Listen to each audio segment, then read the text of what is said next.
The camera feed is unstable. The timestamp, May 18, 2025, 14:03 and 17 seconds, blinking erratically in the lower right corner, momentarily obscured by horizontal tracking lines.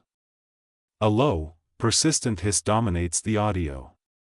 Silas Vance, sweat beading on his upper lip, holds the old camcorder with one hand while using the other to stir a steaming pot of chili on a rusty propane stove situated on his porch. This property, deep in Greenbrier County, West Virginia, hadn't seen proper maintenance since his grandfather passed 5 years prior. Silas had inherited the land and the isolation. He mumbles, his voice thick and slightly nasally, testing, 1, 2. Just another Tuesday. Weather report said clear, but the air's thick, feels like a blanket of static electricity. Supposed to finish clearing the east fence line before dark, but this heat is murder on the battery packs.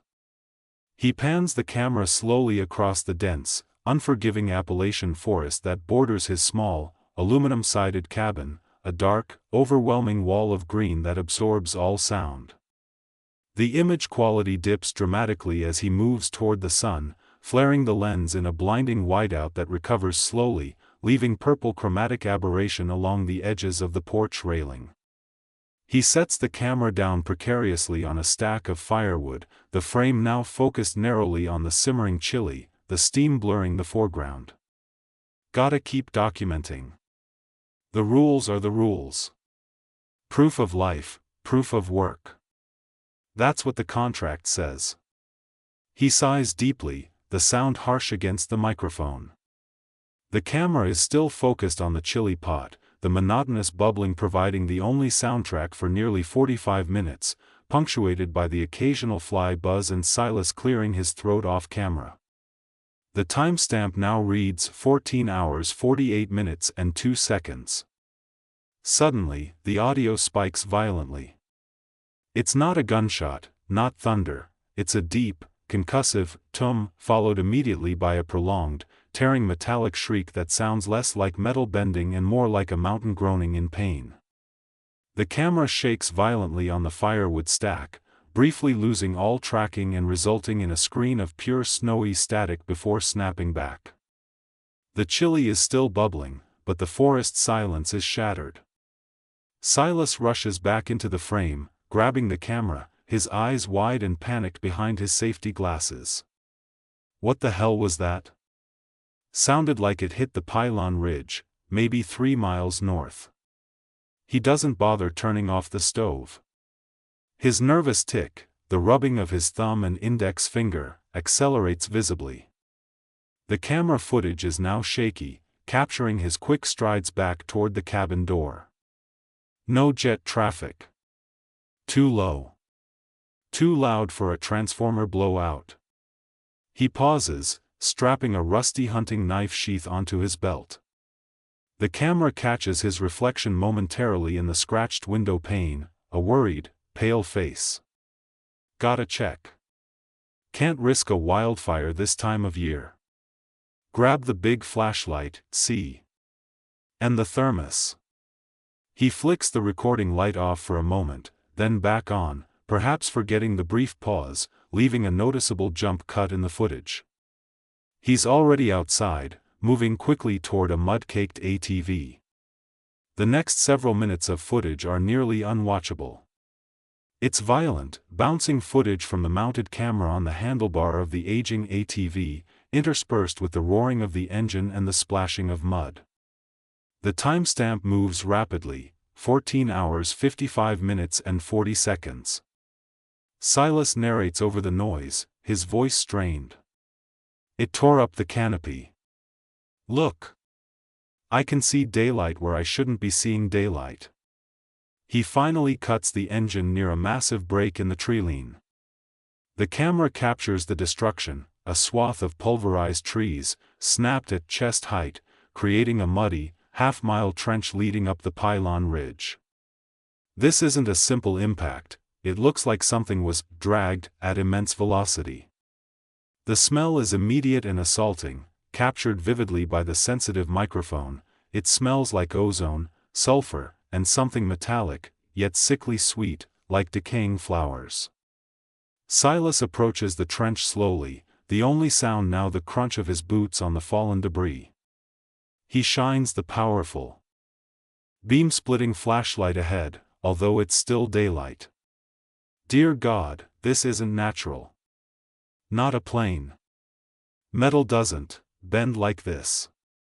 The ground is churned deeply, the dirt scorched black in pockets. He follows the path upward until he reaches the terminus, a massive, cratered hole choked with smoke. The wreckage is unlike anything he has ever seen. It's not aluminum or steel, it looks like layered, highly compressed bone or obsidian, segmented and dark, emitting faint steam. Silas lowers the camcorder slightly, focusing on the wreckage itself. The structural material of the object is complex, shifting between a matte charcoal gray and a subtle, petroleum-like shimmer when the weak sunlight hits it. He steps around a fragment the size of a small car, noting the internal structure which looks fibrous and organic rather than riveted. It's alive, or was, he whispers, the realization chilling the scene. He spins the camera suddenly, catching movement near the back edge of the crater, half hidden beneath a piece of the fibrous hull. He scrambles down the slippery embankment, the camera shaking wildly, finally stopping to focus on the source of the movement. It is undeniably humanoid, curled in a fetal position, attempting to press itself into the mud. It is Kael.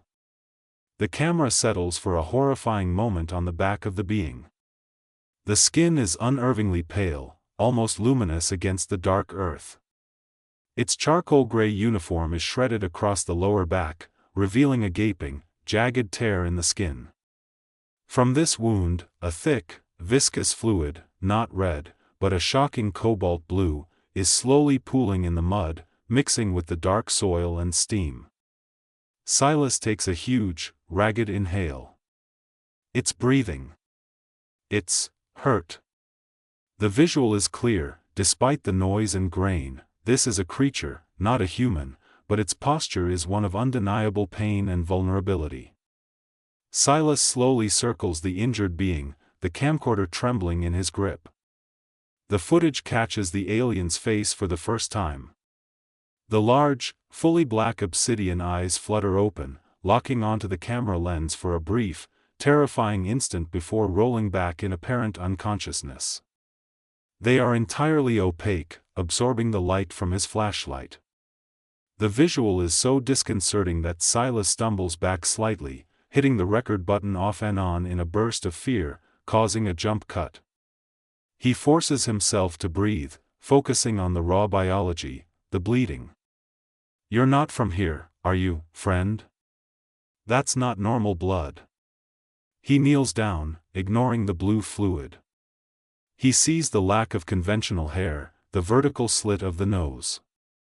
Despite the profound shock, a deeply ingrained human instinct, perhaps pity or the sheer isolation of his life, overrides his survival mechanism. He touches the creature's shoulder, the skin feels smooth, cold, like polished stone. He notices the small, rapid twitching of the delicate fingers and the sharp, black nails digging into the dirt. You're going to die here. And I'm not leaving evidence of this for the army to find. The decision is made, quickly and desperately. He pulls out the massive green tarp he carries on the ATV for hauling firewood. The audio captures the heavy, labored breathing of Silas as he struggles to get the slender but surprisingly heavy form onto the slick plastic sheet. The next 15 minutes are a silent testament to sheer effort. Silas has the camera mounted precariously on his chest strap, pointing slightly down and capturing the arduous journey back through the newly created trench. The footage is filled with the sight of muddy boots, the straining rope pulling the heavy tarp, and the occasional glimpse of the pale form wrapped within. The sound is entirely focused on grunts of exertion and the wet, squelching sound of the tarp dragging through the mud and broken branches. The timestamp 15 hours 27 minutes and 1 second is almost entirely obscured by mud splatter across the lens. He finally reaches the ATV, collapses for a moment, and then struggles to secure the tarp bundle onto the back rack, looping rope tightly. He doesn't dare leave the creature exposed. We're going to the tool shed. Nobody ever goes in the tool shed. The drive back is slower. More cautious, the camera vibrating fiercely. Upon arrival at the cabin, the sun is beginning to sink, casting long, fractured shadows across the property.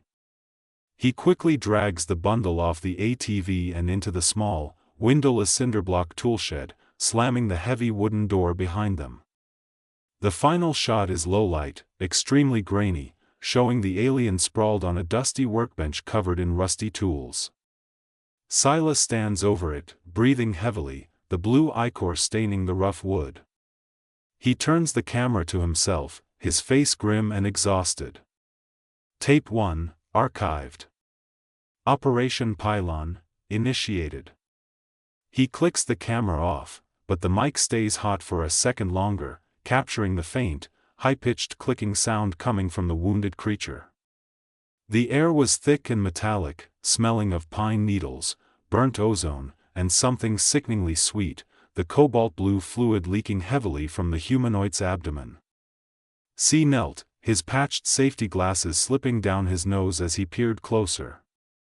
The wound wasn't a terrestrial injury, it was jagged, deep, and appeared to be cauterized at the edges by the impact, yet the bleeding persisted. The skin surrounding it was an unsettling, subtle opalescent white, completely unlike human flesh, yet structurally identical in musculature surrounding the trauma.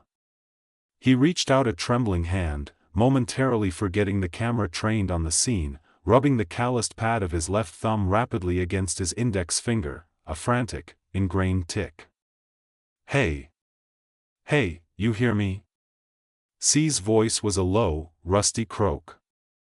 Kael, lying amidst the moss and splintered, non-terrestrial debris, responded only with a sharp, involuntary intake of breath that sounded more like a tearing hiss than a gasp.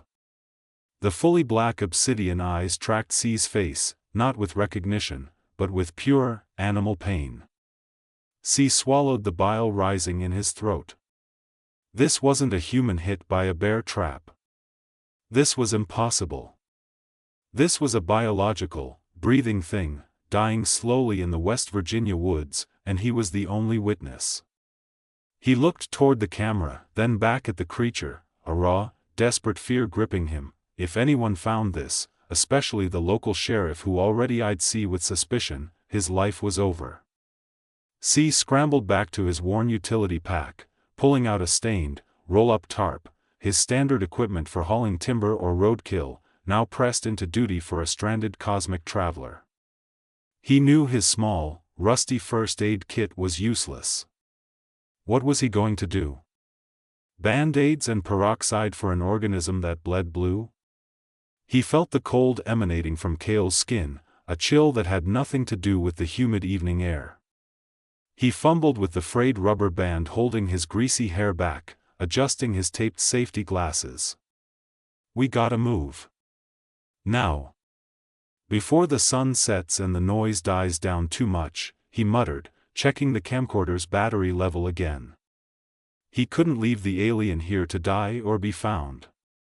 If the local authorities, or worse, someone from the outside, discovered this, the ensuing military investigation would likely erase C along with the evidence.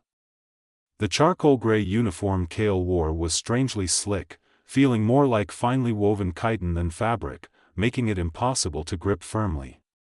C realized this was going to be the hardest physical task he'd ever faced, requiring him to lift and drag a 6'1" creature who was likely heavier than they looked, all while trying to minimize trauma to that catastrophic abdominal injury.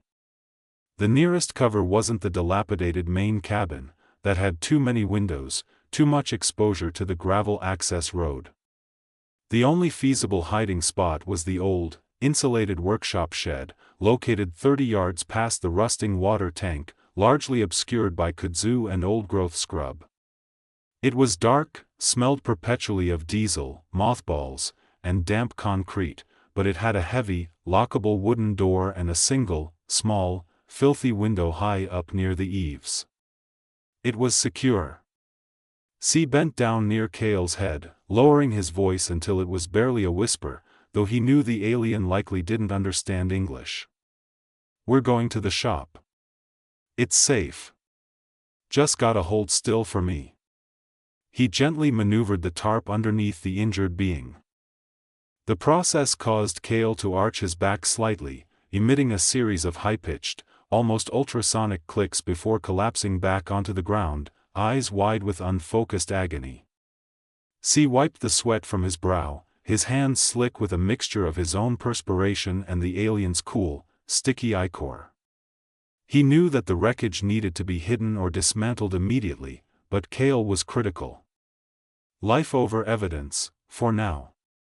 He secured the camcorder onto his shoulder harness again, ensuring the feed captured the path ahead, then braced himself for the lift. Moving Kael was an exercise in controlled panic and brutal physical labor.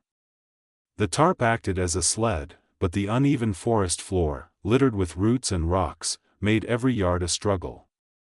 C dragged the load backwards, using the strength in his wiry legs and back, his muscles screaming under the stress. He paused frequently, dropping the tarp handles to rub his aching, scarred hands together before immediately resuming the nervous thumb tick. The low-fidelity audio captured C's ragged, wheezing breaths and the wet, scraping sound of the tarp disturbing the damp earth. Kael remained mostly silent, a testament to what C assumed was an immense biological fortitude, though occasionally a shudder would run through the alien's frame. At one point, navigating a steep, muddy incline, the tarp slipped, causing Kael to slide several feet. C dropped to his knees instantly, frantic, expecting the worst. He checked the wound. It seemed slightly worse, a fresh gush of cobalt-blue liquid soaking the rough canvas. He whispered harsh, profane apologies to the unresponsive alien, hoisting the load again with renewed, desperate strength. The sun was dipping below the ridge line, painting the sky a dangerous, brief orange. He had to be concealed before twilight settled in. The path to the workshop was mercifully flatter, following an old logging trail C hadn't used in years. He reached the shed just as the last hints of light were fading, the structure looking even more decrepit and imposing in the gloom. The heavy wooden door groaned in protest as C wrestled the rusted hinges open. The shed interior was a chaos of automotive tools, paint cans, and piles of dusty textiles. He pulled Kael inside, dragging the tarp over the threshold and settling the alien onto a stack of ancient, mildewed blankets near the workbench, the warmest, driest spot he could find. Kael's head lolled to the side, the obsidian eyes staring blankly at the rough concrete floor. C quickly lit a battery-powered lantern, the harsh white light revealing the severity of the situation. He tried to stop the leaking ichor again, pressing a clean, gray thermal shirt he'd stripped off his own body onto the wound, but the fluid was relentless. He needed to barricade this entire scenario. The adrenaline was finally starting to recede, replaced by shaking exhaustion and the chilling reality of what he had harbored, an extraterrestrial patient, dying 20 feet from his own kitchen. C paused the camcorder for a moment, then reactivated it, setting it precariously on a shelf pointed across the room at Kael, providing a surveillance view. He moved quickly, working solely on security. He retrieved a heavy, rusty padlock and chain from a box of junk hardware and secured the main shed door from the outside, then moved back in through the smaller side entrance, bolting that shut internally. He checked the small, grimy window near the roofline, finding it sealed shut by years of paint and rust. Nobody ever came back here, not even the wildlife, but the need for absolute concealment was paramount. He needed to get back out to the crash site immediately to cover the wreckage, a task too huge to contemplate while operating on fumes. He looked at Kael. The alien hadn't moved since being settled. C recognized the terrifying vulnerability of the creature. This wasn't some invincible conqueror, it was a severely injured biological being, relying entirely on him, a dirt-poor hermit with taped glasses and a perpetual twitch. The fear turned into a strange, heavy form of responsibility. He rubbed his left thumb against his index finger so hard it began to sting. C finally slumped down onto an overturned 5-gallon bucket, sweat plastering his greasy hair to his forehead. The silence of the shed, broken only by the hum of the old refrigerator motor and the ragged echo of his own breathing, was crushing. He realized he was shaking, not just from exhaustion, but from the sudden, impossible magnitude of the situation. He picked up the camcorder and slowly zoomed in on Kael's face. The smooth, seamless bone structure, the total lack of eyebrows, the vertical nasal slit, it was all terrifyingly alien, yet profoundly recognizable as a fellow creature suffering.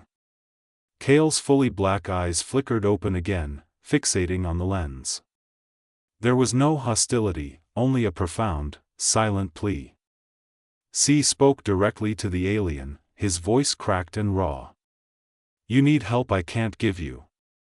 Water maybe. Heat. I got to figure out what you need." He whispered, "This is real, isn't it? This ain't no government hoax or some bad trip. You came from way out there." The black ichor on his hands had started to dry, turning into a fine, iridescent crust. C knew he couldn't sleep. He had to tend to the dying entity he'd sworn to protect, and then he had to figure out how to bury a starship. The last few feet across the cracked concrete floor of the workshop shed felt like dragging dead weight through thick mud. Silas, lungs burning and legs trembling, finally managed to maneuver Kael's limp, 6-foot frame onto a rusty, oil-stained military cot he usually used for naps. He released the death grip he'd had on Kael's charcoal uniform, stumbling back 3 steps, his cheap safety glasses sliding precariously down his crooked nose. The air in the shed, already heavy with the smell of gasoline, brake fluid, and mildewed insulation, was now overlaid with the sharp, metallic tang of the cobalt ichor. Silas collapsed against a workbench piled high with dismantled carburetor parts, his hands automatically going to his thumb and index finger, rubbing the calloused pads back and forth in a frantic, ceaseless rhythm. The small, bare bulb hanging from the rafters cast harsh, unforgiving shadows, making the pale, opalescent sheen of Kael's skin look starkly unnatural. The wound on the abdomen, now visible under the harsh light, was worse than he feared, the organic-looking material of the uniform shredded inward, oozing the vibrant blue fluid onto the gray cot fabric. He could barely breathe past the knot of pure, nauseating terror that had settled in his throat. This wasn't a job for duct tape and WD-40, this was far, far beyond him. Silas knew he had maybe 20 minutes before the first slivers of pre-dawn light began to threaten visibility, and he wasn't taking chances. He scrambled to his feet, ignoring the searing ache in his back. Priority 1, containment. The shed was remote, but it had 2 small, dirty windows and a door with a poorly fitting frame. He yanked a sheet of warped plywood from under a pile of discarded tires and, grabbing a hammer and a handful of roofing nails, began violently boarding up the window nearest the dirt road. Each frantic swing of the hammer echoed unnaturally loud in the silent, rural night. Tick. Tick. Tick, the thumb rubbed faster. When the window was secured, he tore down a thick, heavy-duty tarp used for covering the riding mower, draping it heavily over the main door, ensuring the edges lay flat against the floor to block any stray light from inside or out. He moved with a panicked efficiency honed by a lifetime of hiding financial mistakes and avoiding creditors. Kael remained completely still on the cot, the obsidian eyes open but unmoving, tracking nothing, lost deep within whatever biology governed its consciousness. The silence of the alien presence was almost more terrifying than noise, it was absolute passivity in the face of death. Turning back to Kael, Silas approached cautiously, his hands trembling. He needed to assess the actual damage. The uniform material was thick, unlike any fabric he'd ever felt, it resisted tearing and felt warm, almost leathery. Using a rusty pair of tin snips, he painstakingly began to cut away the foul charcoal material around the wound. The blue ichor was viscous and sticky, rapidly turning the sharp edges of the scissors dull. As the material peeled back, the nature of the injury became horrifyingly clear. It wasn't just a surface laceration, it was a puncture that had torn muscle and tissue deep into the abdominal cavity. The surrounding flesh was unnervingly pale and slick, but the edges of the wound itself were black and necrotic, already reacting violently to the injury. Silas swallowed hard, tasting bile.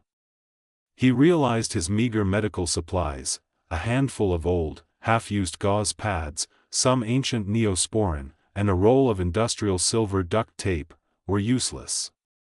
The bleeding wasn't red, it didn't coagulate like human blood, and it was flowing with an alarming, steady pressure.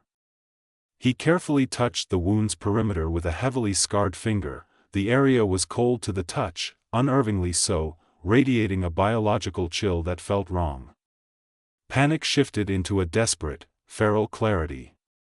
Human wounds clot, alien wounds weep cobalt. If he couldn't stop the flow, Kael would simply bleed out onto the cot, and then Silas would have a unique, terrifying corpse to deal with.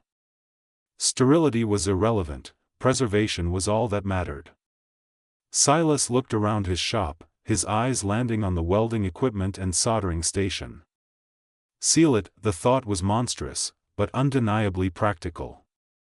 He grabbed his high-wattage soldering iron, the kind used for heavy electrical work, its thick copper tip already tarnished black.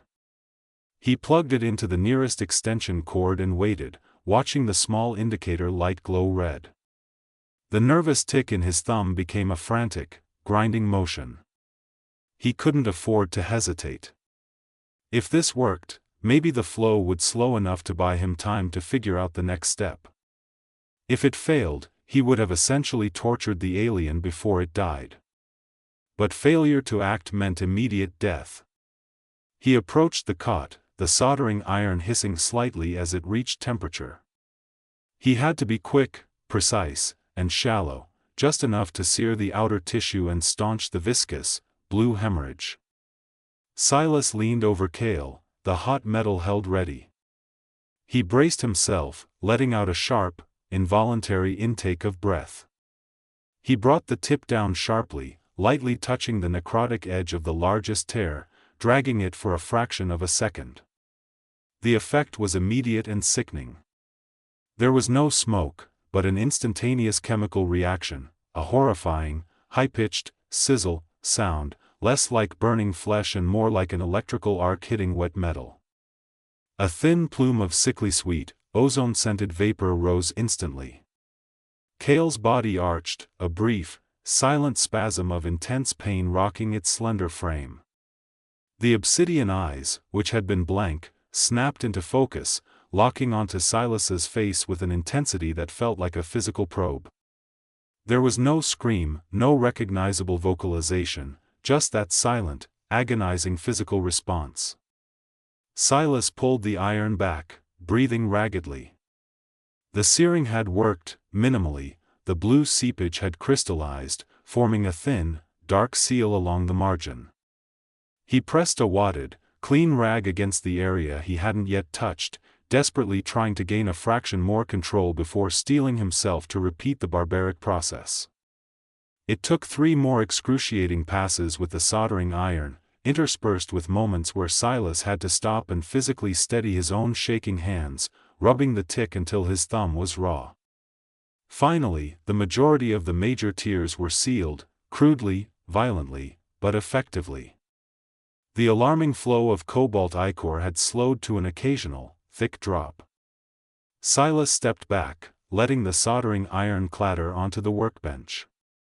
The shed smelled appalling, the mix of engine grime, the sweet ozone, and the coppery tang of the alien fluid was overpowering. Kael was still. The intense focus had faded from the obsidian eyes, replaced by a dull, exhausted stare aimed at the shed ceiling. Silas retrieved an old, filthy towel, saturated it with kerosene, and tried to wipe up the worst of the blue stains from the cot and the concrete floor. The fluid immediately stained the fabric a permanent, shocking blue. He threw the rags into an empty 55-gallon drum, recognizing them as evidence that could never be disposed of conventionally. He sat on an overturned milk crate, watching Kael breathe, the chest moving shallowly, the process subtle and slow. Dawn was close now, the darkness outside was turning from pitch black to a deep, ominous gray. Silas realized he was shaking uncontrollably, not just from fear, but from the physical exertion and the sheer moral horror of what he had just done. He was entirely compromised. He looked at Kael, a wounded, silent, biological secret now residing 20 feet from his back porch. He needed basic supplies, but couldn't leave Kael alone for long. He made a mental inventory: water, fresh gauze, if he could find any that weren't oil-soaked, and maybe some high-strength pain relievers from the rusted first aid kit in the cabin bathroom. He also desperately needed his old binoculars to survey the woods around his property before he went back out. The thought of crossing the open yard in the early morning light, carrying supplies, terrified him. Every movement felt seismic, every footfall a potential signal flare.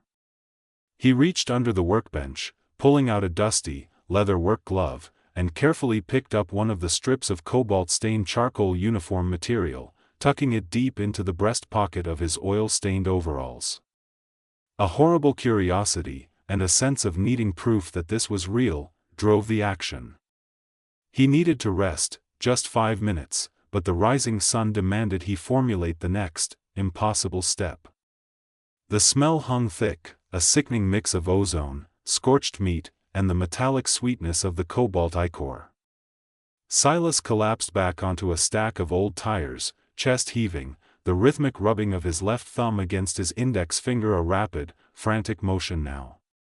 He pushed the crudely taped safety glasses up his sweaty forehead just long enough to wipe his eyes on the greasy shoulder of his thermal shirt. The heat from the soldering iron had been overwhelming, but the bleeding, that horrifying, constant seepage of deep blue, had finally slowed to a viscous, blackened ooze. Kael lay unnervingly still, a sculptural image of suffering carved from opalescent stone. There was no sweat, no visible tremor, just a profound stillness that was more terrifying than any scream. Silas dragged a tattered wool blanket, usually reserved for covering the engine block during winter repairs, and tossed it clumsily over Kael's legs. He had crossed a line. He hadn't just saved a life, he had committed himself to an irreversible act of concealment and barbaric medicine, turning his dusty shed into a surgical theater for something utterly unknown. He needed sleep, but the sheer volume of fear flooding his system kept him hyperalert, his eyes darting to the gaps in the corrugated metal walls. The stillness didn't last. A faint, shuddering intake of breath rattled in Kael's chest, a sound more like dry paper tearing than human respiration. Silas froze. He watched the obsidian eyes, previously glazed and unfocused, slowly contract and fixate on him. There was no recognition, perhaps only pure, animal awareness of the source of pain and the immediate surroundings. The darkness of the eyes seemed to swallow the dim light radiating from the single overhead fluorescent tube, which flickered erratically. Silas scrambled up, knocking over a can of rusty nails. The sound echoed harshly in the small space. Kael didn't flinch, but the vertical slit that served as the nose briefly flared, as if testing the air for the metallic scent of blood and burnt circuitry. Silas backed away slowly, the protective instinct warring violently with sheer terror. The realization dawned with sickening clarity: Kael was critically injured, but intensely conscious.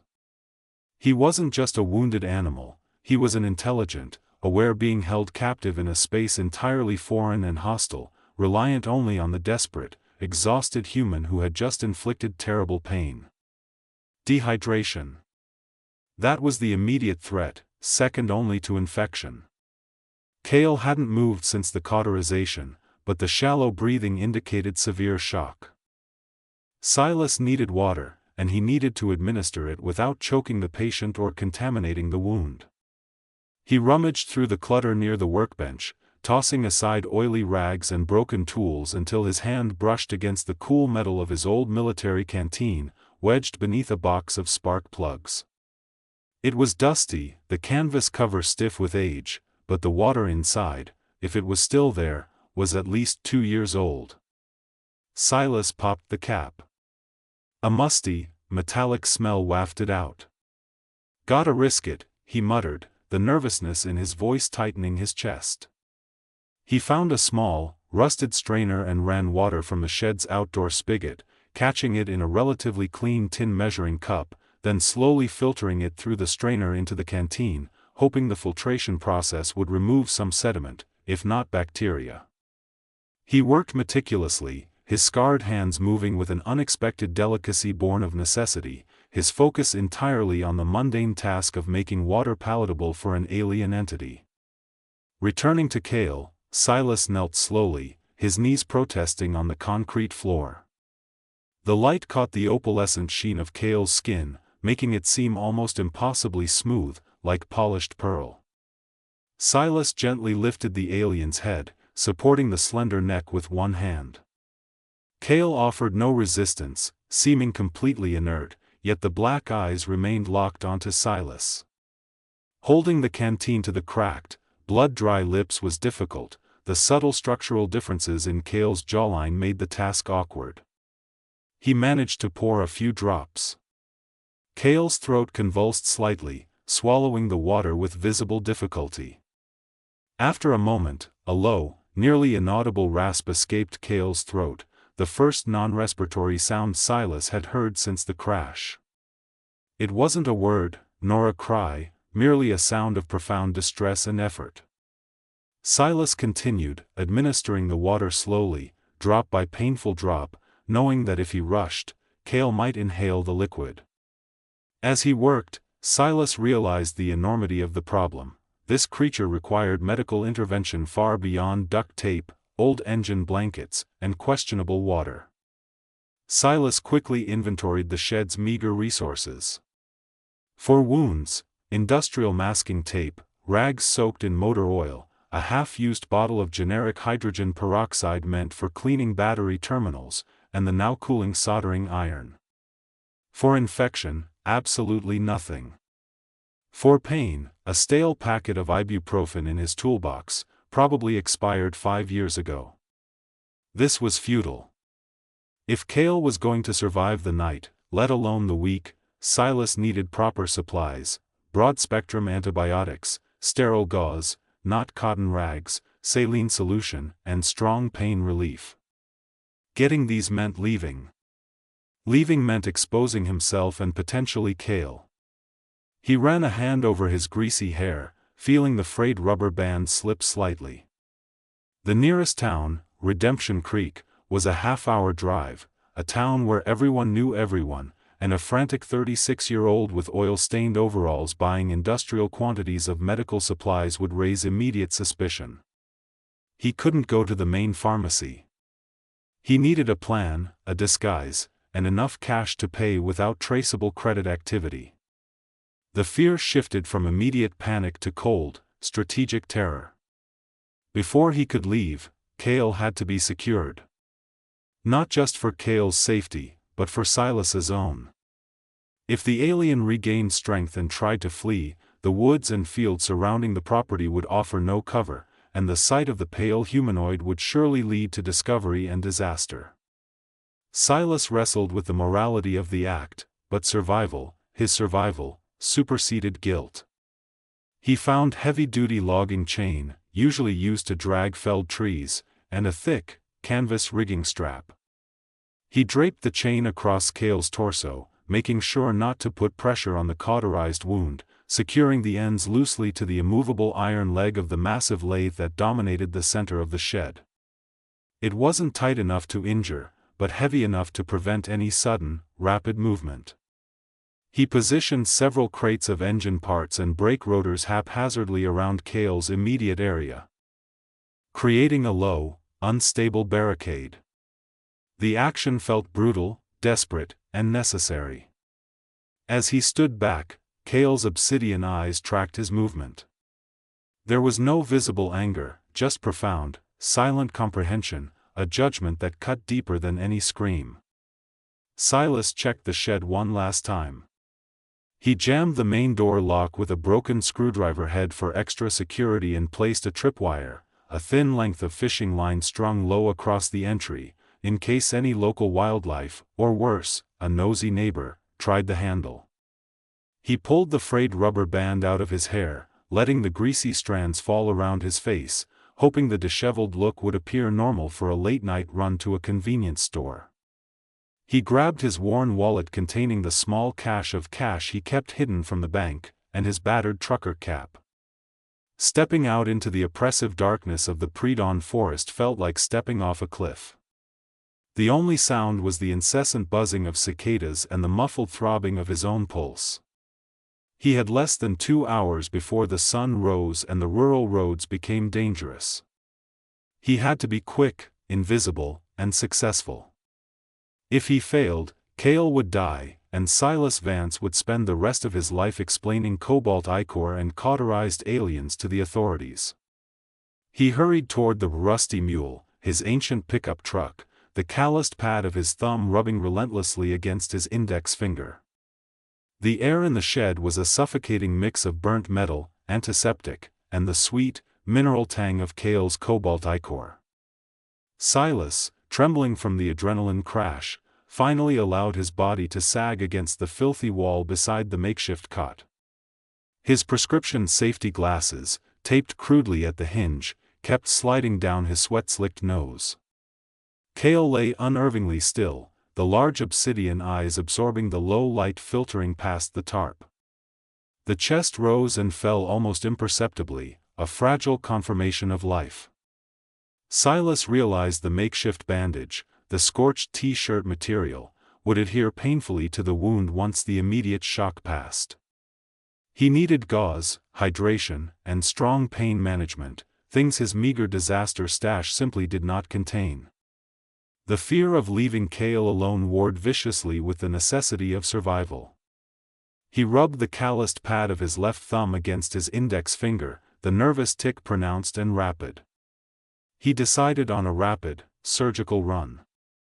Before leaving, he found the thick, rusty logging chain he used to secure his tractor tires and wrapped it around the 2 rusted hinges of the shed door, adding a heavy, oversized padlock. Total concealment was paramount. The process of securing the area was dictated by pure, paranoid instinct. Silas used the remaining motor oil in a cracked plastic basin to smear across the shed floor near the cot, hoping to mask the faint, lingering metallic scent of the ichor and the burnt biological matter. The act was illogical, adding more grime to the existing mess, but the compulsion to hide all traces was overwhelming. He then pulled the heavy, grimy plastic tarp that served as a window cover tighter, triple-checking that no sliver of interior light could escape, even when the sun fully rose. His hands, permanently scarred from years of manual labor, worked automatically but clumsily. He knelt beside Kael one last time, gently touching the opalescent skin of the alien's forehead. It was cold, clammy. "Gotta go, gotta come back fast," Silas mumbled, the words catching in his dry throat. He grabbed the keys to his ancient pickup, a battered Ford Ranger, and shoved his tattered wallet into the pocket of his ripped Carhartt overalls. Stepping outside into the pre-dawn chill felt like stepping onto an exposed stage. The silence of the remote property amplified the sound of the chains clicking shut. The 20-minute drive to the nearest settlement, a dusty cluster of buildings called Harmony Crossroads, felt like a journey across continents. The '87 Ranger rattled violently over the unpaved track, every bump a potential alarm signal. Silas drove white-knuckled, his nervous tick demanding constant movement from his thumb and index finger, grinding the calloused skin together. The exhaustion was a physical weight pressing down on him. He kept slapping his cheek lightly with his free hand to stave off the terrifying possibility of a microsleep. He passed 2 slow-moving farm trucks, and each time, he gripped the steering wheel harder, his eyes darting frantically to the rearview mirror, searching for any sign of pursuit or surveillance. His reflection in the cracked mirror showed a haunted man, greasy hair pulled back, deep exhaustion lines etched beside his crooked nose, and the faint shine of fear in his eyes. He realized he hadn't slept for over 30 hours and had just performed battlefield surgery on an extraterrestrial. The absurdity and the mortal danger of the situation pressed him into a deep, desperate silence. Rutherford's General Mercantile was a beacon of mundane, terrifying normalcy. Silas parked the Ranger down a side alley, half a block away, unwilling to leave it directly in front. He pulled his hood low over his head, a strange gesture for a warm morning in 2025, and adjusted his taped glasses one last time. Stepping onto the worn asphalt, he felt conspicuously out of place, his sweat and motor oil-stained thermal shirt and overalls radiating a scent of distress. The fluorescent lights inside the Mercantile hummed aggressively, feeling violently bright compared to the perpetual gloom of the shed. He forced himself to walk normally, hands shoved deep into his pockets, though his heart hammered against his ribs. He bypassed the refrigerated section, heading straight for the rudimentary medical and cleaning supplies aisle. He knew his list: sterile gauze, the largest rolls possible, wide-spectrum oral antibiotics, anything he could purchase over the counter intended for livestock or humans, if they looked strong enough, and heavy hydration fluids, like electrolyte drinks, knowing Kael must be desperately depleted. His primary goal was infection control. He grabbed 4 industrial-sized rolls of medical gauze, ignoring the price tag. Next, he found a bottle of heavy-duty, over-the-counter pain medication, acetaminophen/hydrocodone equivalent, marketed deceptively as an extra-strength back and joint formula. He knew the dosage would be questionable, but the risk of allowing Kael to succumb to infection or shock outweighed the risk of questionable medication. The hardest item to locate was suitable hydration. He ended up grabbing a stack of 6 large bottles of cheap, neon-colored sports drink, rationalizing that the high electrolyte content was better than plain water. As an afterthought, his eyes fixed on a large, institutional jug of concentrated ammonia-based floor cleaner. The sheer volume of cobalt ichor he might have to clean if Kael didn't survive spurred him to grab it, a morbid insurance policy hidden beneath the gauze rolls. He was a man buying supplies for a cleanup, not a rescue, and the thought twisted his stomach into a knot. The checkout counter was manned by a teenage clerk named Chad, who was scrolling aggressively on his smartphone, barely glancing up. Silas approached, dumping the eclectic mix of medical, cleaning, and sports supplies onto the worn plastic belt. The total flashed on the ancient digital display. Silas fumbled deep into his overalls for his wallet, his hands shaking so badly that the bill scattered slightly on the counter. Chad looked up briefly, his gaze resting on Silas's oil-stained face, the nervous tick, and the peculiar basket contents, then returned to his phone with a perceptible air of boredom and judgment. Silas avoided eye contact entirely, focusing instead on the reflection of the flickering fluorescent light on the cheap plastic conveyor belt. He paid in small bills, mumbled a grunt that was supposed to be thanks, and practically fled the store, clutching the plastic bags so tightly the handles nearly tore. Every muscle in his body screamed for him to run faster, to disappear back into the quiet, isolated safety of his remote land. He could feel the judgment of the ordinary world pressing in on him, solidifying his status as an outsider, a custodian of secrets. Back in the Ranger, Silas didn't waste a second. He threw the supplies onto the passenger seat and tore out of the parking lot, spinning gravel as he reversed. The speed limit was ignored entirely. Adrenaline, fueled by absolute terror and exhaustion, was the only thing keeping him vertical.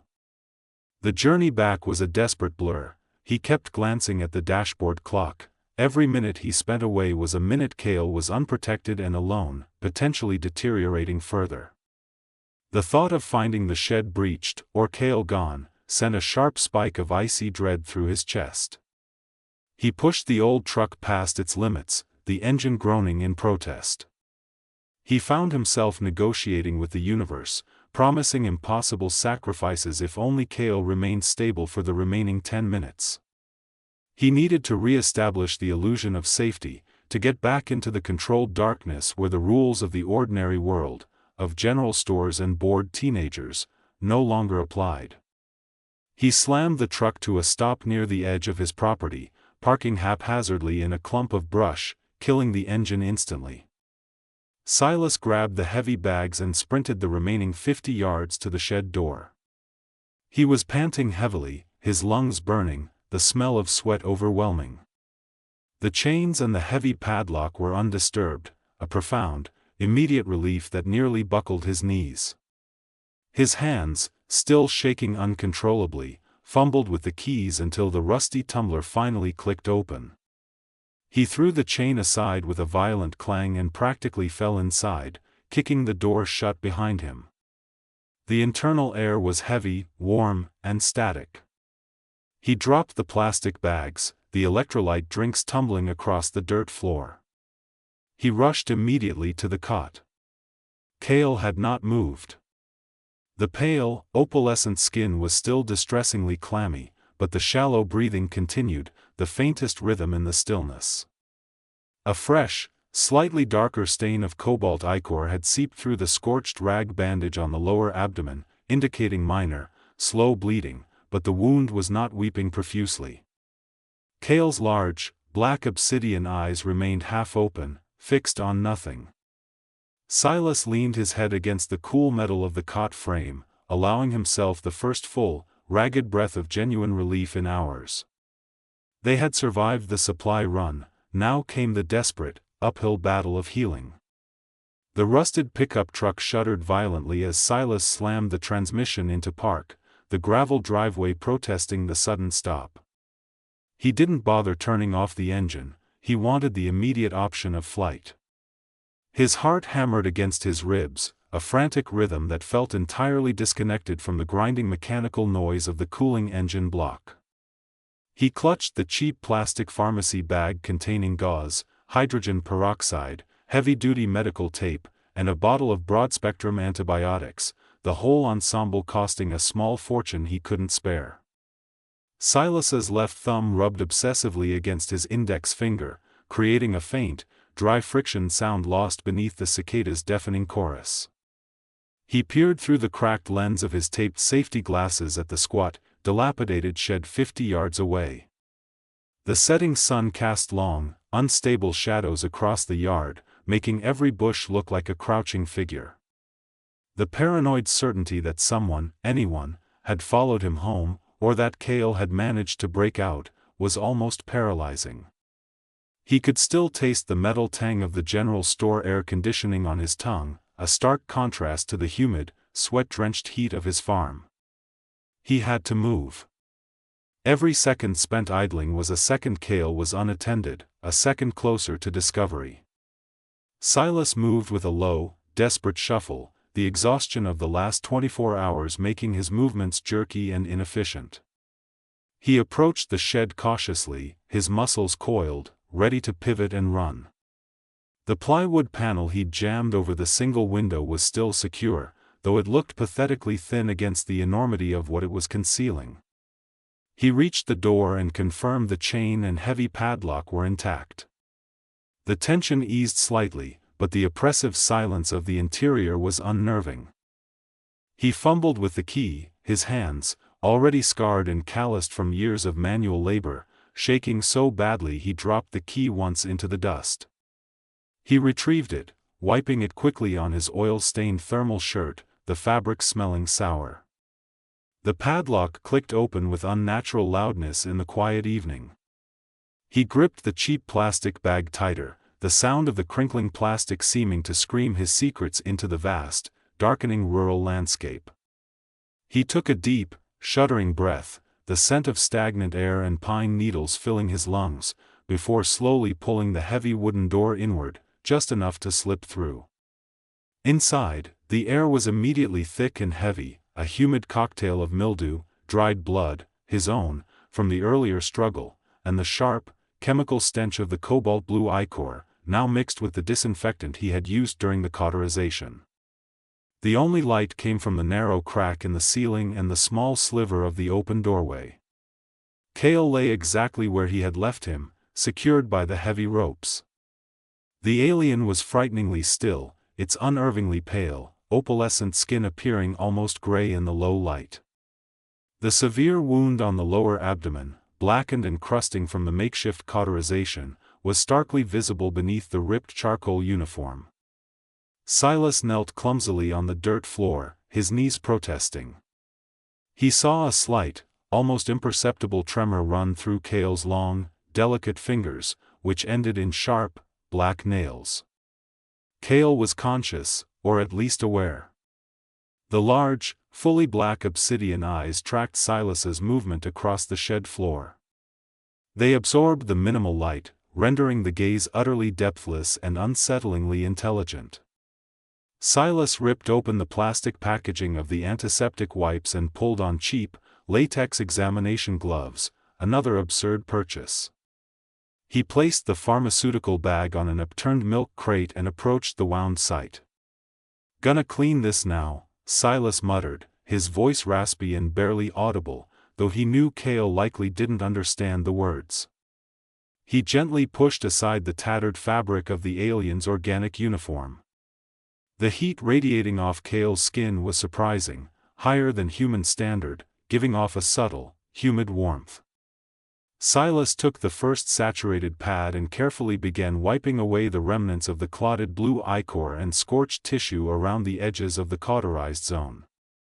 Kael made a sharp, high-pitched noise, a sound like glass fracturing under pressure, and the muscles in the alien's slender arms tightened instantly, straining against the ropes. Silas paused immediately, his nervous tick accelerating, the friction of his thumb against his index finger feeling urgent and desperate. He looked up, meeting the relentless, black gaze of the obsidian eyes, trying to convey a plea for cooperation without understanding the alien's internal logic.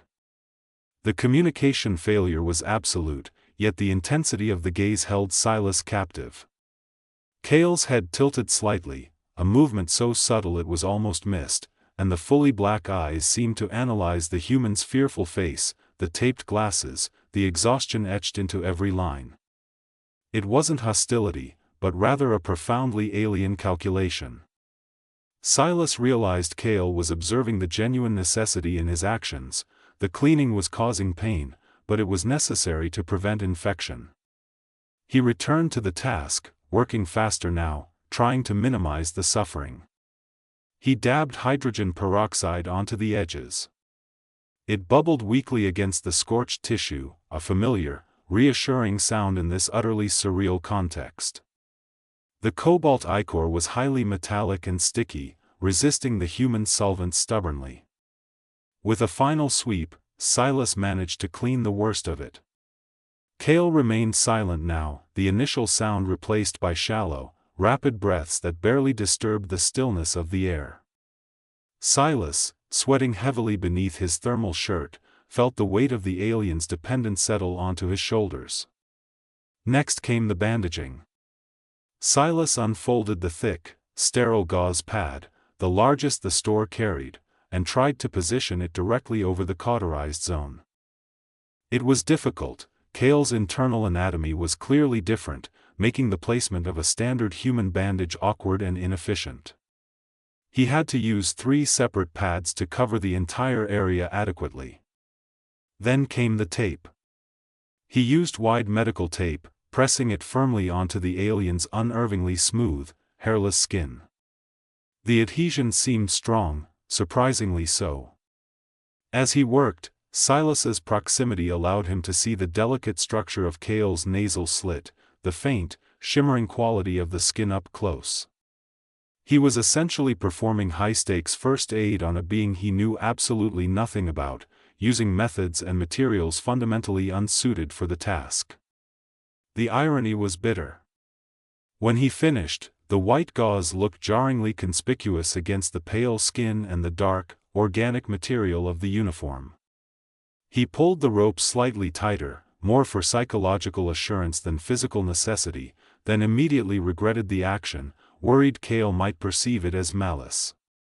Silas shoved the discarded supplies back into the plastic bag, his hands moving automatically, spurred by years of cleaning up debris and maintaining order in chaos.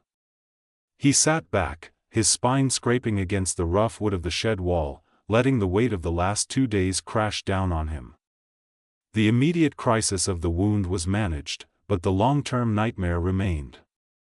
He was harboring an extraterrestrial being in his rundown shed in rural 2025, a secret that would dismantle his entire world, his state, and possibly the planet, if revealed.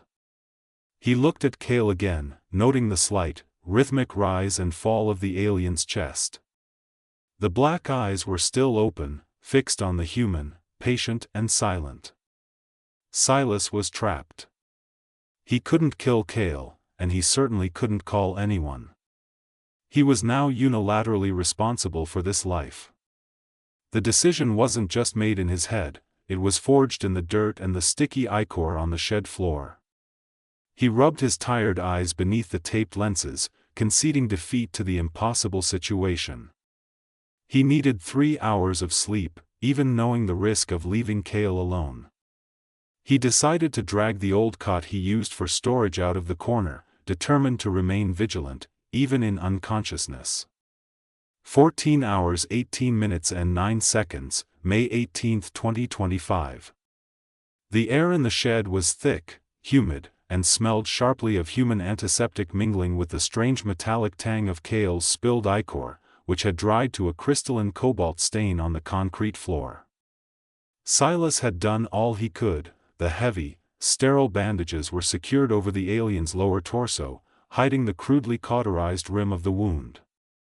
Kael was still, breathing shallowly, the opalescent skin unnervingly pale even in the weak, single-bulb light. Silas sat hunched on the dirt-stained milk crate, his eyes burning with fatigue, watching the constant, minute rise and fall of Kael's chest. He hadn't slept properly in 3 cycles. His nervous tick, the incessant rubbing of his calloused thumb against his index finger, was now so rapid it looked like he was trying to start a tiny, invisible fire. He kept sweeping his gaze toward the door and the high, grimy windows, imagining shadows resolving into figures, hearing the wind chimes outside transform into footsteps. Every nerve ending felt raw. He knew, with a sick certainty, that the moment he truly slept, the jig would be up. He wiped a smear of old motor oil from his prescription safety glasses, adjusting the tape at the hinge, focusing his blurred vision back on the silent alien. 16 hours 55 minutes and 41 seconds, May 18, 2025. The silence was heavier than the threat. Silas couldn't stand it. He needed context, proof that the world was still turning normally, or at least a weather report. He pulled out the old, battered realistic brand shortwave radio he usually used for listening to distant college football games in the winter. He fiddled with the coarse tuning knob, the needle wavering across the band. Nothing but hiss, white noise, and the occasional, distorted snippet of religious broadcasting.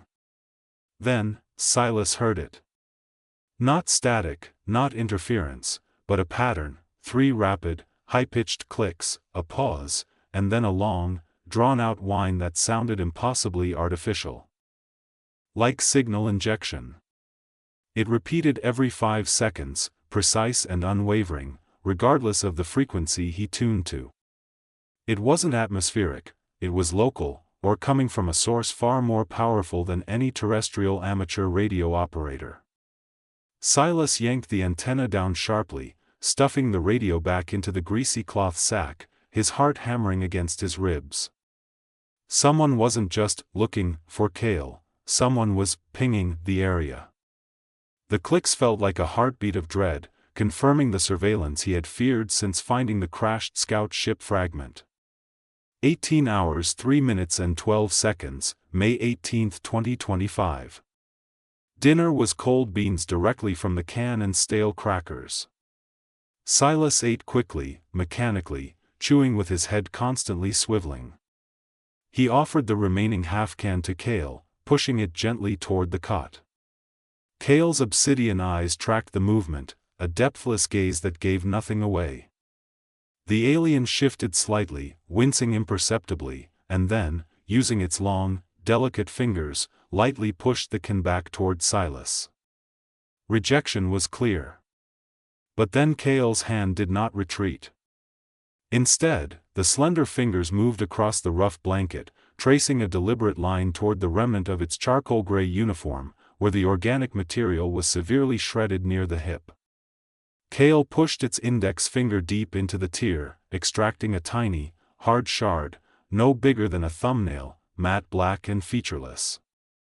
Kael held it up, shaking faintly, then dropped it onto the rough wooden workbench nearby with a sharp, tiny clack.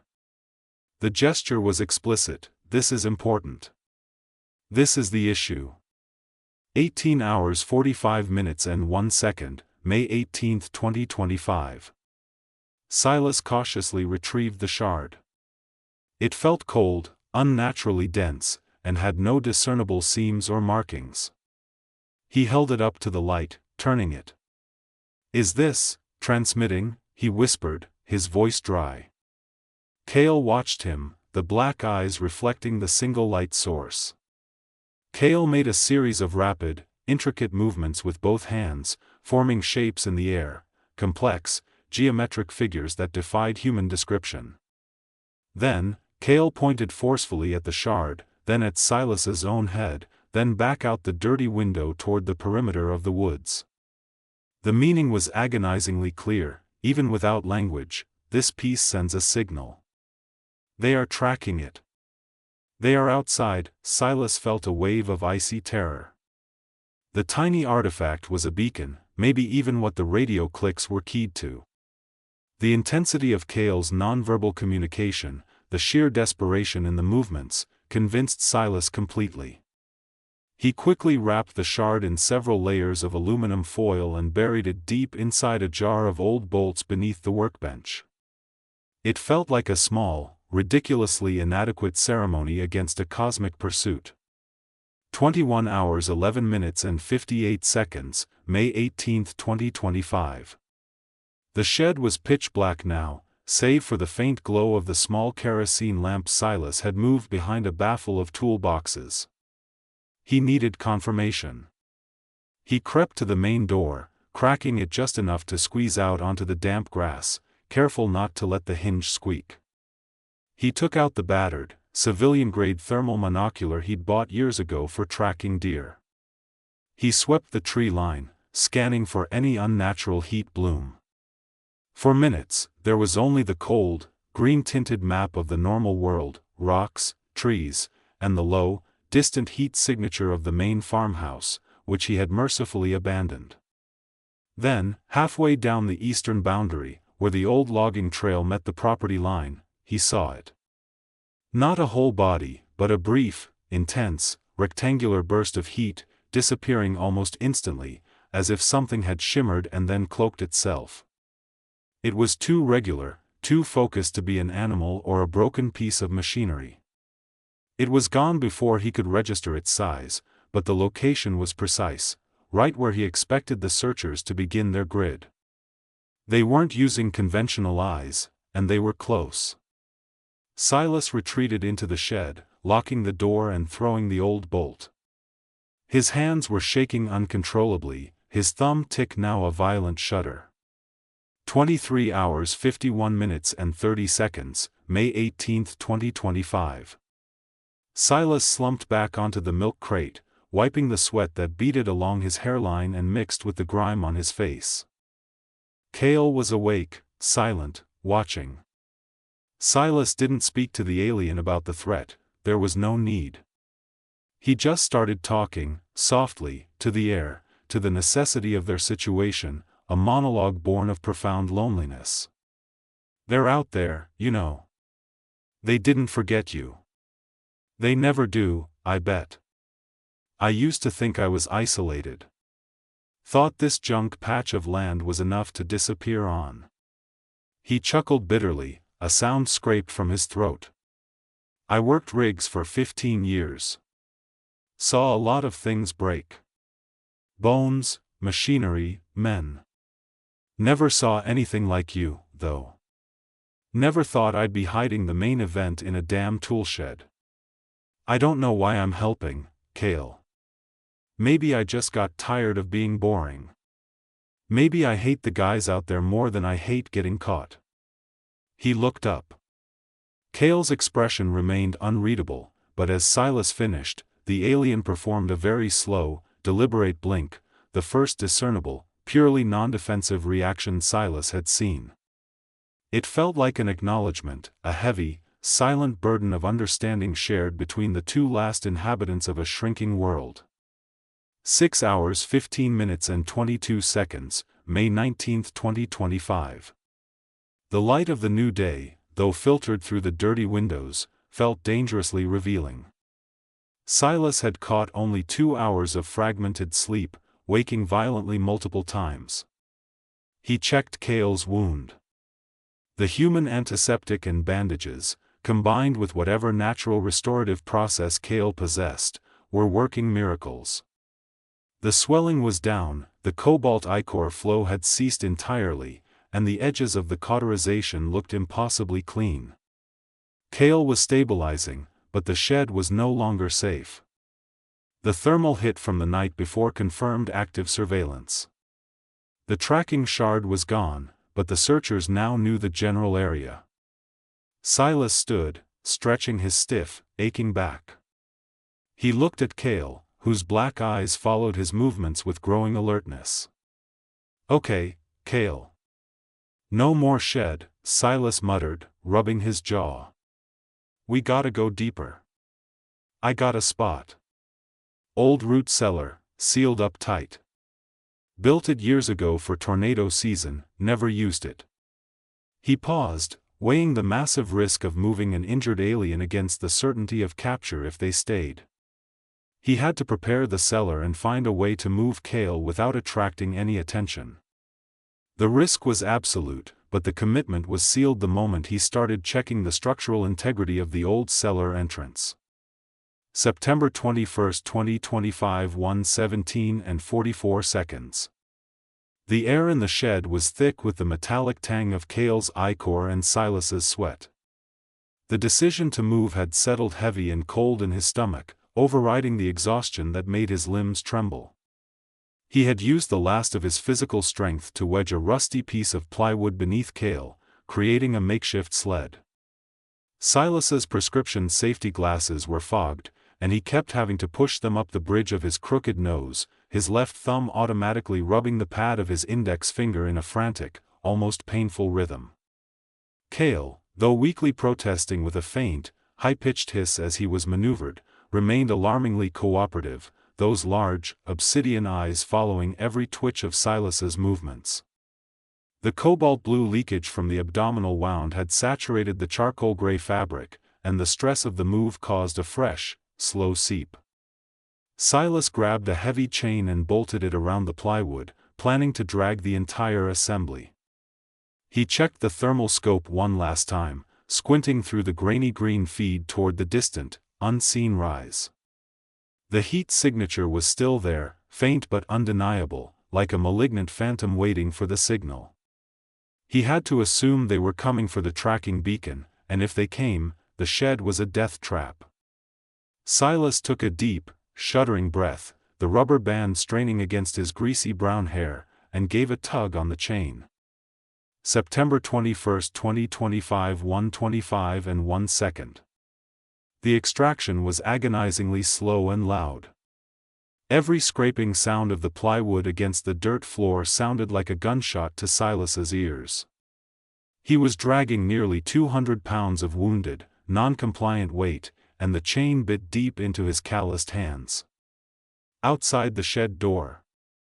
The darkness swallowed the minimal light from the single, weak bulb he'd left on the workbench.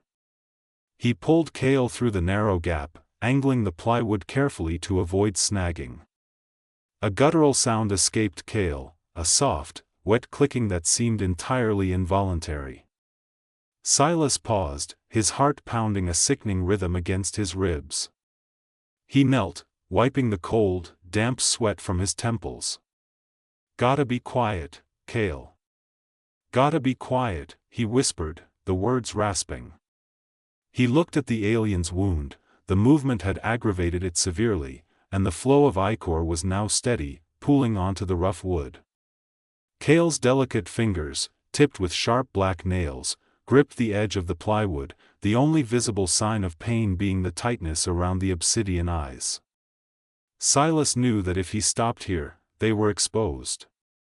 He wrapped a piece of thermal shirt around his bleeding hands, gripped the chain tighter, and began the brutal drag toward the treeline, the path to the old root cellar, hidden behind a mess of brambles and the collapsed frame of the original well house. September 21, 2025, 1:41 and 19 seconds. The journey through the yard and into the sparse woods was a nightmare of staggering exhaustion. Silas's knees were shaking violently, and he had to pause every 10 yards, gasping for breath, the smell of pine needles, wet dirt, and Kael's strange biological leakage overpowering him. The thermal scope, slung uselessly around his neck, occasionally snagged on the chain. He dragged the heavy load off trail, needing to minimize the sound footprint. He kept his attention focused entirely on the ground and the relentless physical demand, fighting the urge to look up for shadows. But the silence wasn't right. It was too deep, occasionally broken by what sounded like an electronically enhanced insect chorus, too loud, too regular. Silas yanked harder on the chain, pulling Kael over a thick exposed root. Kael let out a sharp, abbreviated chirp of pain, quickly stifled. They reached the barrier of thorny bushes and rotted wood, the entrance to the root cellar. It was a shallow depression, almost perfectly hidden by years of neglect. Silas carefully pulled Kael over the crest, feeling the immediate relief of being swallowed by the dense undergrowth, but the descent into the cellar would be the hardest part yet. September 21, 2025, 1:58 and 33 seconds. The entrance to the root cellar was a narrow, vertical drop, accessed through a crudely cut hole in the dirt floor of the old wellhouse foundation. It was only about 8 feet down, but the walls were crumbling clay and rotten wood. Silas had to leave the plywood sled above and use a thicker nylon rope he'd stashed years ago for hauling kindling. He went down first, securing a small, oil-fueled lantern on a rusty shelf, bathing the cramped, dirt-floored chamber in a sickly yellow light. The air was cool, heavy with the stench of mildew, decay, and damp earth. He looked up, seeing the small square of night sky. Getting Kael down required brute force and careful guidance. Silas looped the rope around Kael's torso, avoiding the abdominal injury, and with painful effort, guided him down the crumbling steps. Kael's opalescent skin seemed to glow faintly in the lantern light, making the black eyes look impossibly vast. When Kael finally rested on the hard, cold floor, the relief was palpable, but the severity of the relocation trauma was evident. The segmented charcoal uniform was now glistening wet with ichor and dirt. They were hidden, but Kael was critical. September 21, 2025, 2:15 and 5 seconds.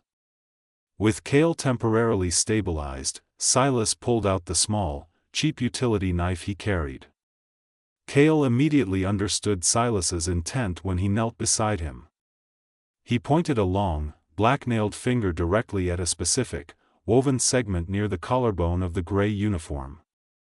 This area seemed slightly harder, perhaps metallic or ceramic, barely perceptible beneath the organic weave. Silas carefully pressed the tip of the dull blade against the segment. It resisted, feeling fused to the fabric beneath. Silas knew he couldn't use excessive force. Kael's body was too intertwined with the suit. He carefully pried at the edges, his hands shaking so badly he nearly stabbed Kael twice. He muttered obscenities under his breath, the exhaustion blurring his vision. Suddenly, a minuscule thread of the material snapped, revealing a flicker, a brief, almost imperceptible pinprick of red light buried deep within the charcoal fiber. Before Silas could react, the flicker vanished. He froze, breathing heavily through his mouth. This was it.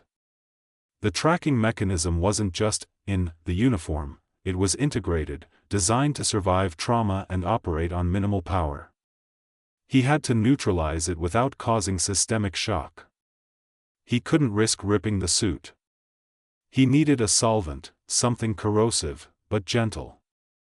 September 21, 2025, 2:30 and 11 seconds. Silas knew time was critical. If that device was transmitting, they had already shrunk the search radius. He grabbed an old, half-full can of electrical contact cleaner he'd brought down, a highly volatile, semi-corrosive chemical meant for clearing corrosion from circuits. He knew it was a gamble. If it seeped into Kael's bloodstream through the open wound, it could be catastrophic. But the risk of being found was greater. He dripped a tiny amount of the solvent onto the specific segment Kael had indicated. There was an immediate, high-pitched sizzle, smelling faintly of ozone and burning plastic. Kael twitched violently, his back arching off the cold dirt floor, letting out a sharp, clicking moan that echoed unnervingly in the confined space. Silas held his breath, watching. The gray fabric around the segment visibly darkened, then crumbled slightly, revealing a blackened, fused piece of circuitry that no longer pulsed or glowed. It was silent. Silas quickly wiped the area clean with a scrap of his undershirt, his heart hammering in triumph and terror. He had bought them time. He sealed the entrance hole with heavy planks and bags of dirt, turning the cellar into a lightless tomb. Exhaustion finally slammed into him, but he couldn't sleep. He sat huddled, listening to the impossible silence outside, his thumb rubbing furiously against his index finger, staring into the oppressive, chemical-smelling darkness. November 4, 2025, 3:57 a.m.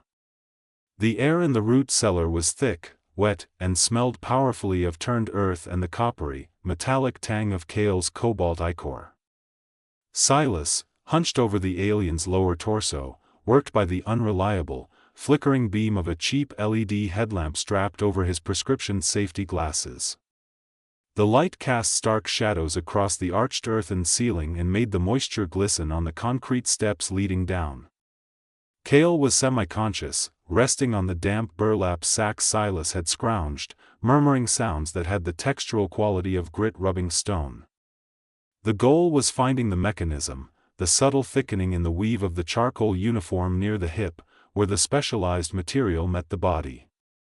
Silas's hands, shaking violently from fatigue and adrenaline, moved with surprising, desperate precision.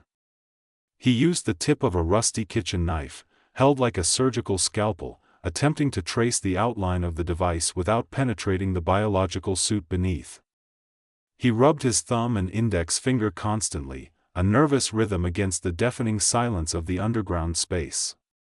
The uniform resisted, the fibers seeming to tighten under pressure, proving far more resilient than any fabric Silas had ever encountered. Every minute spent here was a minute closer to being discovered, the thought echoing like a drum in his skull. Silas finally located the point of maximum density, a small, flat ellipse just above Kael's hip joint.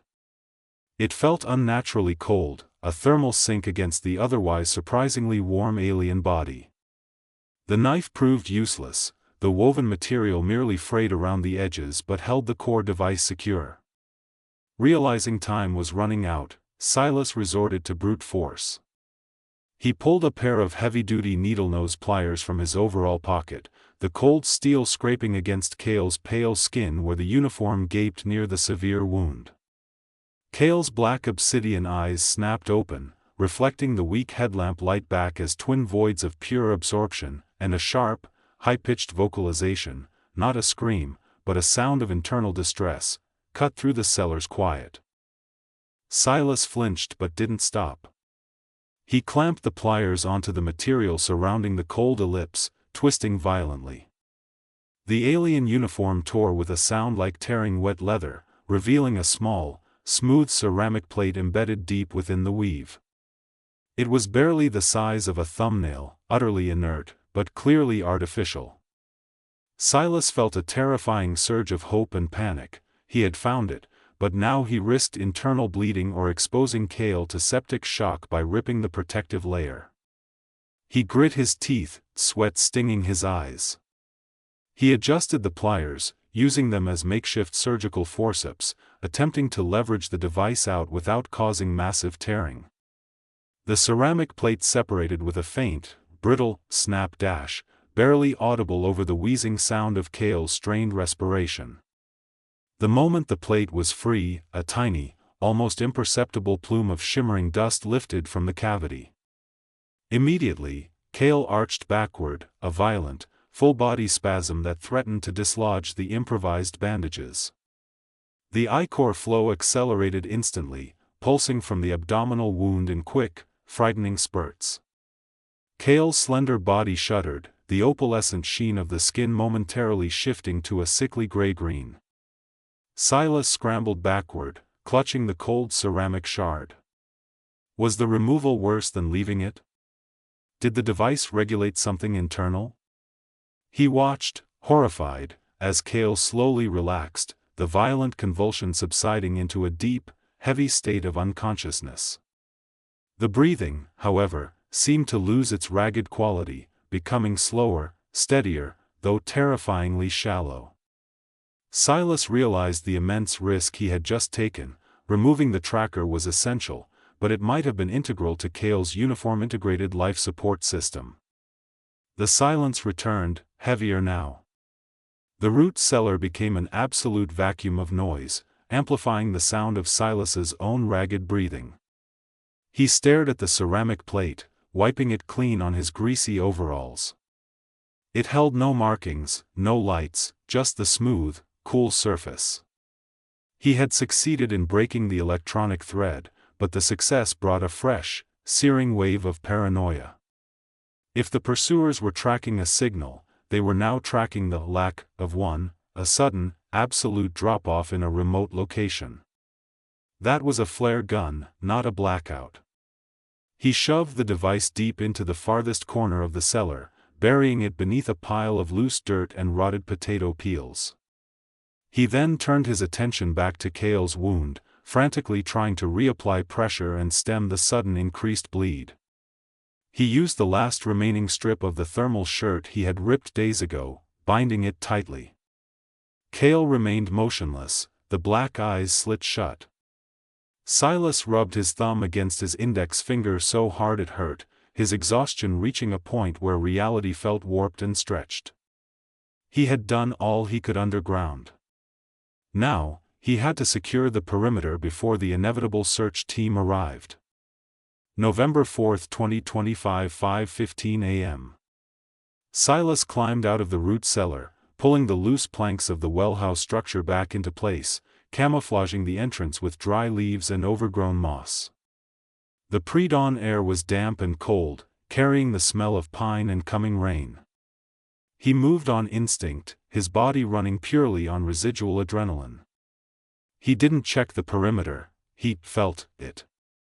He moved silently through the overgrown yard toward the perimeter fence line, his greasy hair sticking to his neck. Near the rusted gate, where the gravel driveway met the woods, he froze. The muddy ground, softened by recent rain, held subtle, undeniable disturbances. Not hoof prints or deer tracks, but faint, clean indentations, too geometric for natural fauna. He dropped low, scrutinizing the ground. It looked like someone had walked across the wet earth, stepping carefully near the edges of the tree line, barely disturbing the pine needles, but enough. Enough to confirm they were already here, or had been very recently. They weren't just monitoring the signal, they were conducting sweep patterns, closing the net. The urgency skyrocketed. He had hours, maybe less, before a full-scale grid search began. Silas returned immediately to the cellar, his mind racing, formulating a catastrophic escape plan involving the old tractor and the northern boundary marsh.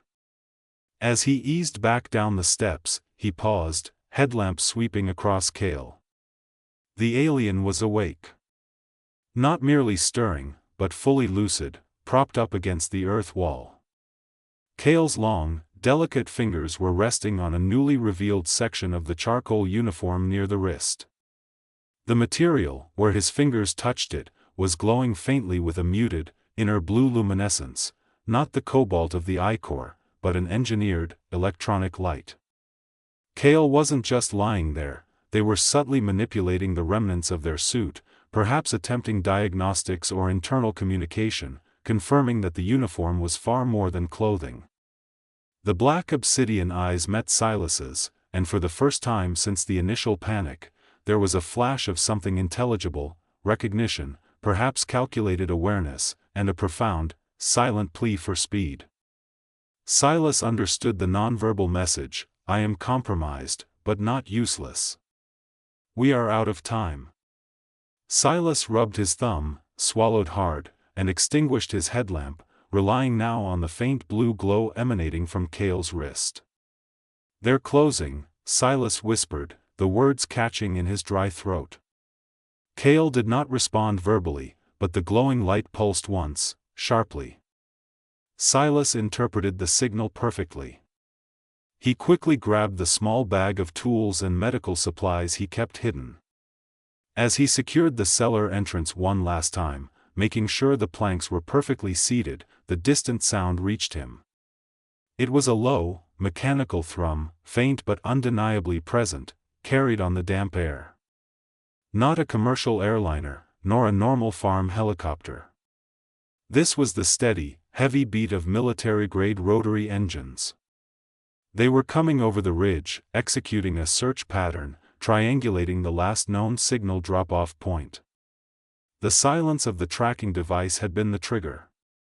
Silas stared out at the rapidly lightening woods, the exhaustion replaced by a cold, sharp clarity. He checked the clip on the old rifle he kept near the woodshed.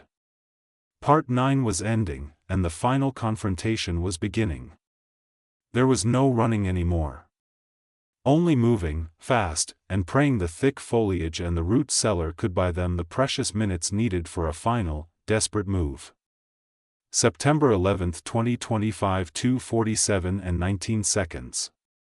The sound was distinct now, cutting through the damp earth and thick clay walls, not just footsteps, but the heavy, muffled thrum of specialized tires crunching the loose gravel on the main access road, followed quickly by the sickening sound of the gate being systematically dismantled, not kicked open, but sawed through with brutal efficiency. Silas flinched, the safety glasses slipping down his nose as he quickly pushed them back up with an oily knuckle. He rubbed the pad of his thumb against his index finger, the nervous tick amplified tenfold. "They ain't talking the detour," he muttered, his voice a dry rasp in the confined space.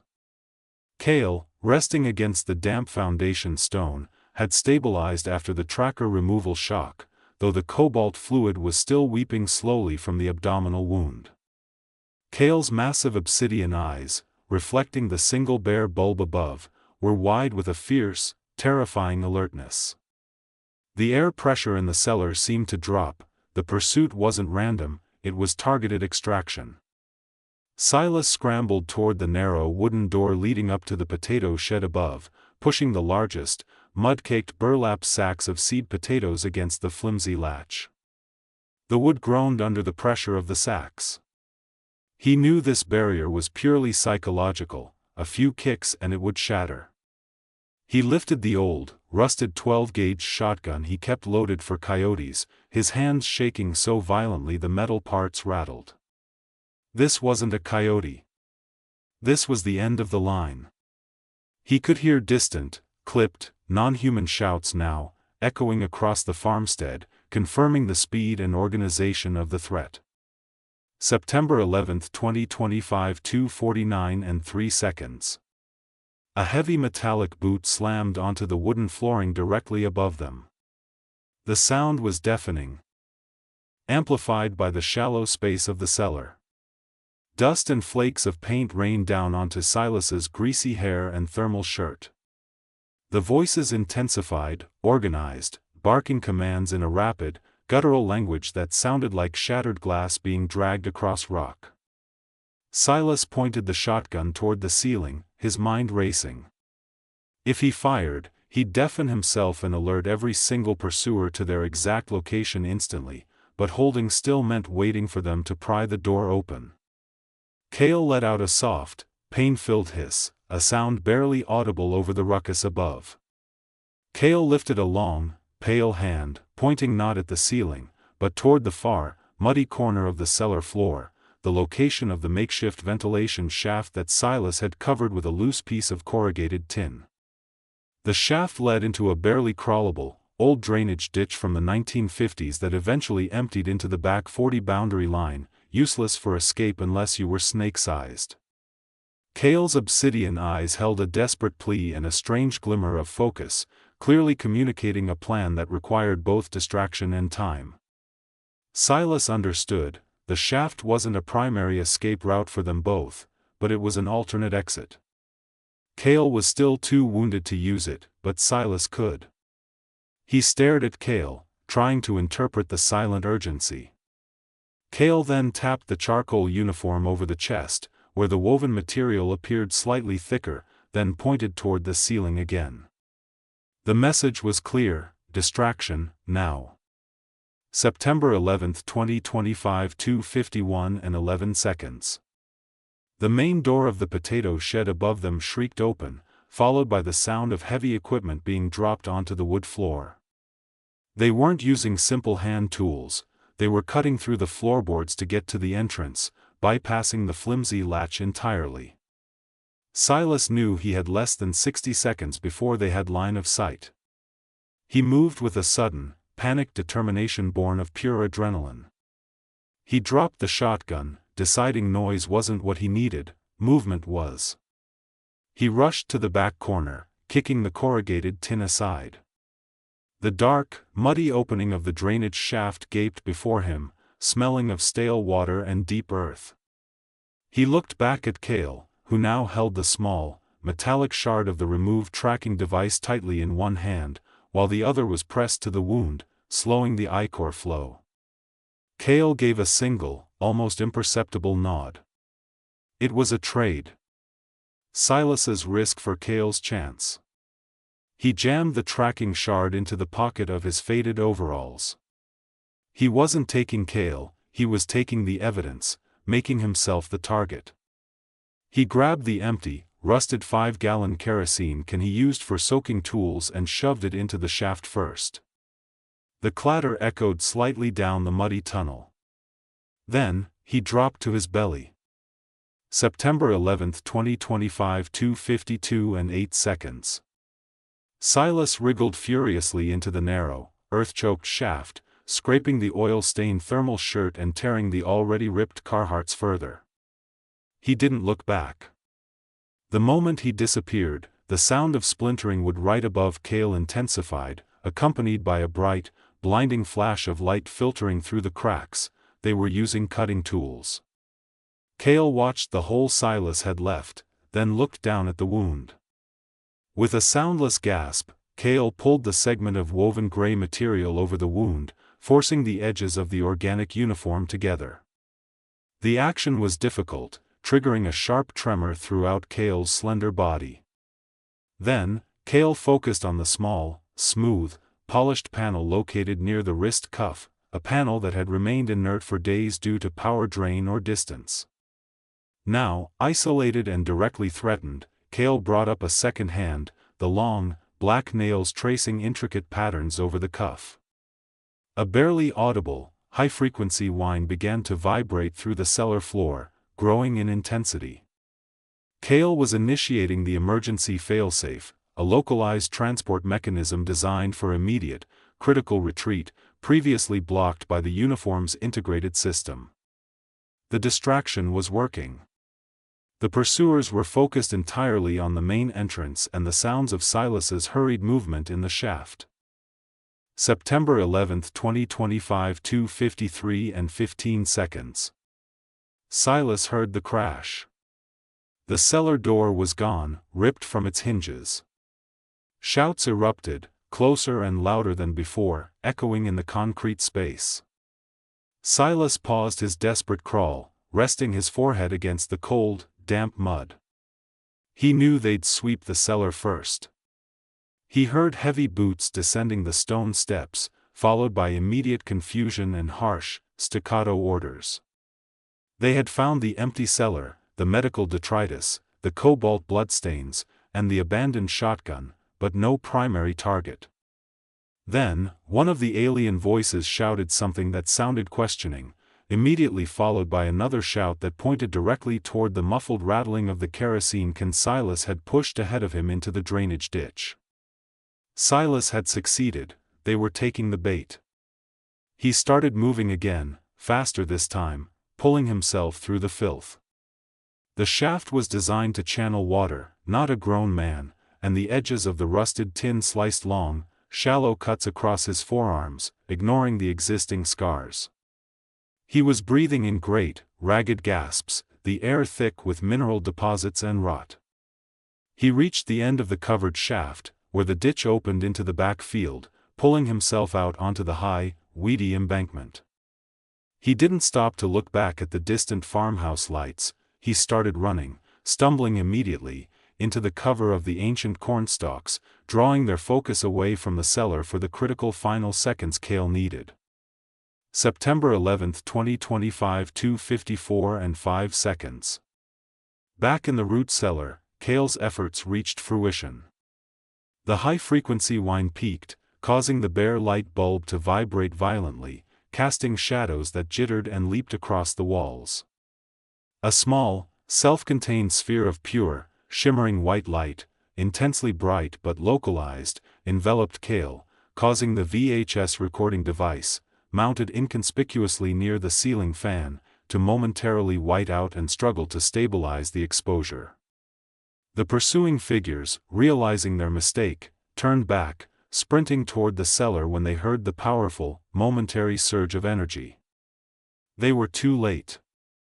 As the sphere reached its peak intensity, it didn't explode or illuminate the surroundings, it simply collapsed inward, silently and instantly. The light vanished.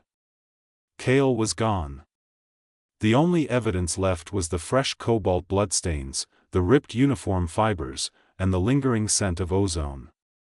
The pursuing figures entered the now empty space, their heavy boots crushing the few remaining medical supplies Silas had dropped. One figure, encased in dark, segmented armor, approached the wall where Kael had been. It stopped, scanned the area with a small, glowing device, and then spoke a single, chilling word into a wrist communicator. The inflection was not of failure, but of confirmation. The emergency transport had been successful, but the quarry was wounded and compromised. Their target shifted immediately to the sound of running in the cornfield.